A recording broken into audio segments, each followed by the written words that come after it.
नमस्कार मित्रों, आप सभी का दैविक शक्तियां चैनल पर स्वागत है। हमारे चैनल से जुड़े रहने के लिए आप सभी का बहुत बहुत धन्यवाद।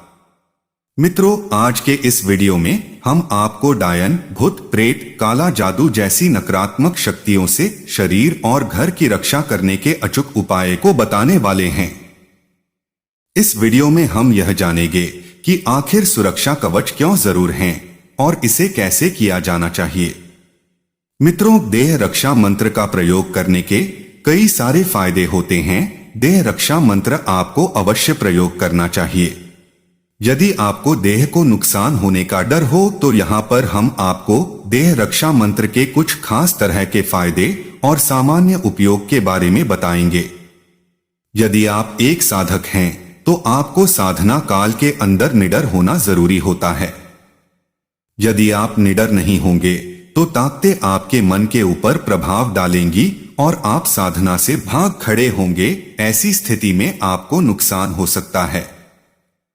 देह रक्षा मंत्र होने पर साधक को पता होता है कि कोई भूत उसे नुकसान नहीं पहुंचा सकता है।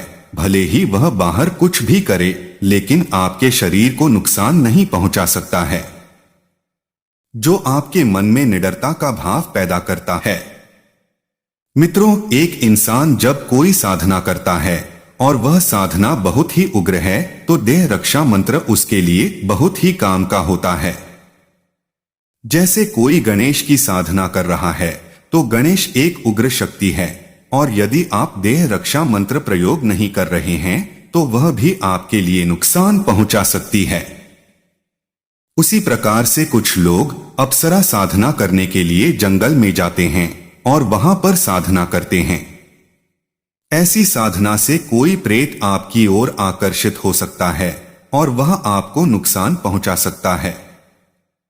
इसी संबंध में एक युवक अपना दुख बता रहा था कि उसने वीडियो के अंदर अप्सरा साधना के बारे में देखा और जंगल के अंदर नंगा होकर साधना करने के लिए बैठ गया।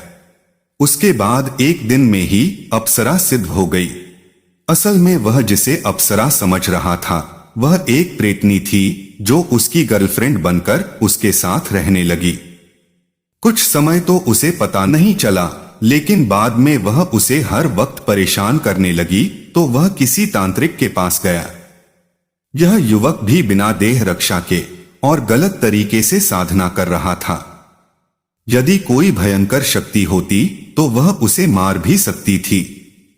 शत्रुओं से शरीर की रक्षा के लिए भी शरीर रक्षा मंत्र जरूरी हैं।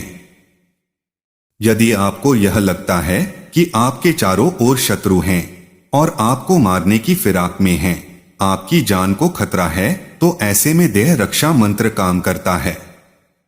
आप यदि शत्रु से घिर गए हैं तो आप देह रक्षा मंत्र का प्रयोग कर सकते हैं।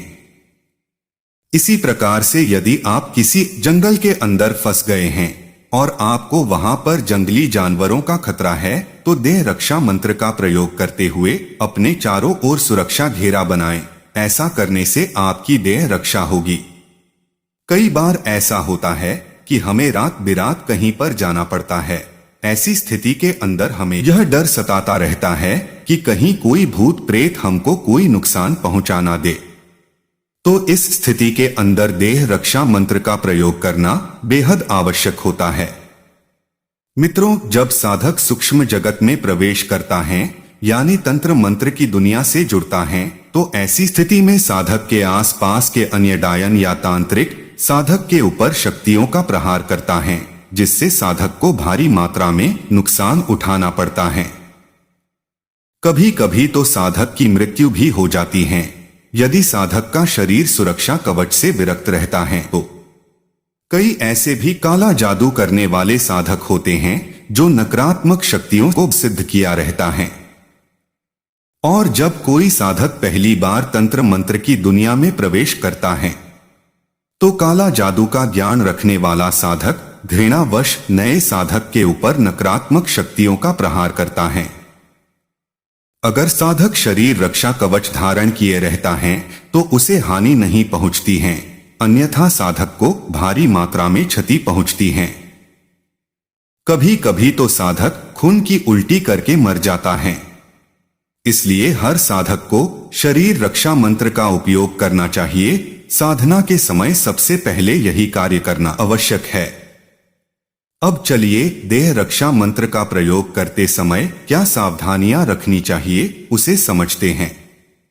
मित्रों, कुछ लोगों की समस्या यह होती है कि वे बिना किसी गुरु के परामर्श के देह रक्षा मंत्र को सिद्ध कर लेते हैं और इसके अंदर गलतियां हो जाती हैं। मैं जितने भी मंत्र और तंत्र के बारे में इस चैनल के ऊपर बताता हूं, उनको गुरु के परामर्श से ही करना चाहिए। कुछ देर के लिए मान लेते हैं कि आप सही तरीके से मंत्र को सिद्ध नहीं कर पाते हैं और कोई भयंकर साधना के अंदर बैठ जाते हैं, तो फिर इसका परिणाम क्या हो सकता है यह आप जानते ही हैं। हाँ, तंत्र के अंदर बहुत से कार्य ऐसे होते हैं जिनको आप बिना गुरु के कर सकते हैं और उसके अंदर आपको थोड़ी समझ की आवश्यकता होती है, तो इन सभी पर आपको विशेष ध्यान रखनी चाहिए। तो अब चलिए गुरु गोरखनाथ की शरीर रक्षा मंत्र के बारे में जानते हैं। मित्रों, हम आपको यह बता देना चाहते हैं कि हम अब जो मंत्र बताने जा रहे हैं वह पूर्ण रूप से सिद्ध मंत्र है और आपको इसको अलग से सिद्ध करने की आवश्यकता नहीं है। सबसे पहले आपको इस मंत्र को किसी कागज के ऊपर लिखना होगा। उसके बाद इस मंत्र को याद कर लें और 108 बार होम करें। उसके बाद जब होली या दिवाली हो तो इस मंत्र का 108 बार जाप कर लें और यह सदा के लिए जागृत हो जाएगा। उसके बाद आप इसका प्रयोग कहीं पर भी कर सकते हैं। यदि आप भूत प्रेत जीन निजात से अपनी सुरक्षा करना चाहते हैं तो इस मंत्र को 21 बार पढ़ें और अपने शरीर को फूंक मार दें। ऐसा करने से भूत प्रेत आपके पास भी नहीं आ पाएंगे।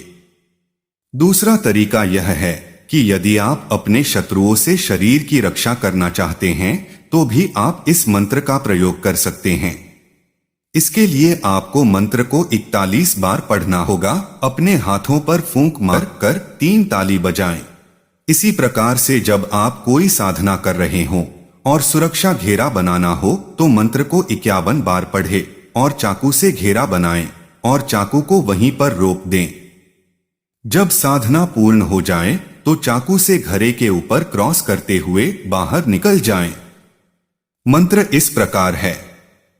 ओम नमो आदेश गुरु को धरती माता धरती पिता धरती धरेना धीर बाजे सिंगी बाजे तरतरी आया गोरखनाथ मीन का पूत मूंछ का छड़ा लोहे का कड़ा यति हनुमंत हमारे पिंड पीछे खड़ा शब्द साचा पिंड काचा फुरो मंत्र ईश्वर वाचा। यदि आप अपने घर के चारों तरफ सुरक्षा कवच घेरा बनाना चाहते हैं या अपनी प्राणों की रक्षा करना चाहते हैं तो इसके लिए हम आपको दूसरा हनुमंत मंत्र बताते हैं। मित्रों, हनुमान जी जब लंका से आए तो राम जी ने उनसे पूछा कि राम जी के वियोग में सीता जी अपने प्राणों की रक्षा कैसे करती हैं। तो हनुमान जी ने जो जवाब दिया उसे याद कर लो। अगर आपके घर में कोई अति अस्वस्थ है, जो बहुत बीमार है, अब नहीं बचेंगे, ऐसा लगता हो, सभी डॉक्टर दवाई भी जवाब दे गए हो, तो ऐसे व्यक्ति की प्राणों की रक्षा इस मंत्र से किया जा सकता है। उस व्यक्ति के पास बैठकर ये हनुमान जी का मंत्र जपने से व्यक्ति के प्राणों की रक्षा होती है। लंका में सीता जी ने अपने प्राणों की रक्षा कैसे की, ये हनुमान जी के वचन हैं। नाम पाहरू दिवस निसी ध्यान तुम्हार कपाट लोचन निज पद जंत्रित जाहि प्राण के हिम्बा। इस मंत्र को आपको दिन के अंदर जितना हो सके जपना है। यदि रोगी खुद जप सकता है तो बहुत ही अच्छा है, और यदि रोगी खुद नहीं जपता है तो दूसरा उसको सुना सकता है। ऐसा करने से उसके शरीर की रक्षा होती है। मैंने जो मंत्र दिए हैं उस मंत्र का अर्थ भी आपको जान लेना चाहिए। सीता जी के प्राणों की रक्षा के संबंध में हनुमान बता रहे हैं कि सीता जी के नाम के चारों ओर आपके नाम का पहरा है। वे सदैव राम जी का ध्यान करती रहती हैं। आपको भी इसी प्रकार से सोचना है कि आपके चारों ओर कड़ा पहरा है और जमीन आसमां और किसी भी तरह से घुसने का मार्ग नहीं है। आपके चारों ओर भगवान के नाम के पहरा हैं। इसी प्रकार आपको कल्पना करना है कि आपके घर के चारों ओर भगवान के नाम की पहरा है। ऐसा करने से आपके और आपके पूरे घर की रक्षा होती है। हनुमान जी के पूजा करने बाद ही इस मंत्र का जाप करना है।